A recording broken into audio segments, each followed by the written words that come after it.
Clubhouse எனப்படும் செயலி இளைஞர்கள் மத்தியில் வரவேற்பை பெற்று தற்போது சமூக வலைதளங்களில் ட்ரெண்டிங் ஆகி வருகிறது. காலத்திற்கு ஏற்ப தொழில்நுட்பம் மாற்றமடையும் சூழலில் ஒத்த கருத்துடையோர் அனைவரையும் கூட்டாக சந்தித்து கலந்துரையாட ஜூம், கூகுள் மீட் போன்ற செயலிகள் பயன்படுத்தப்பட்டு வந்தன. ஆனால் தற்போது இவற்றுக்கு மாற்றாக கிளப்ஹவுஸ் என்ற செயலி இளைஞர்களை கவர்ந்து வருகிறது. ஆல்பா எக்ஸ்ப்ளோரேஷன் என்ற நிறுவனம் தயாரித்திருக்கும் கிளப்ஹவுஸ் செயலி மற்ற சமூக வலைதளங்களுக்கு மாற்றாக வெறும் ஆடியோ வடிவிலான உரையாடலை மட்டுமே கொண்டிருக்கிறது. மேலும் மற்ற சமூக ஊடகங்களைப் போல இதில் உரையாடல்களை பதிவு செய்ய முடியாதது போன்ற பல பாதுகாப்பு அம்சங்களும் இணைக்கப்பட்டுள்ளன. கடந்த ஆண்டு மே மாதம் சோதனை முறையாக iOS இயங்குதளத்தில் மட்டும் பயன்படுத்தும் வகையில் கிளப்ஹவுஸ் செயலி வெளியிடப்பட்டது.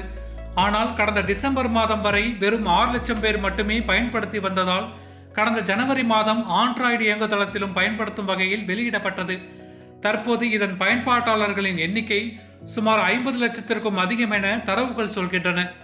கிளப்ஹவுஸ் செயலி ரூம் ஒன்றை உருவாக்கி குழுவாக நாம் கலந்துரையாடலாம்.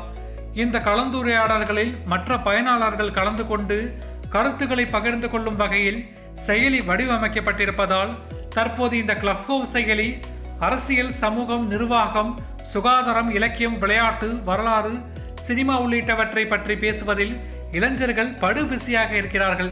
இதனை கருத்தில் கொண்டு ட்விட்டர் நிறுவனம் சார்பில் சுமார் 2 லட்சம் கோடி ரூபாய்க்கும் அதனை வாங்குவதற்கான பேச்சுவார்த்தையும் நடத்தப்பட்டது.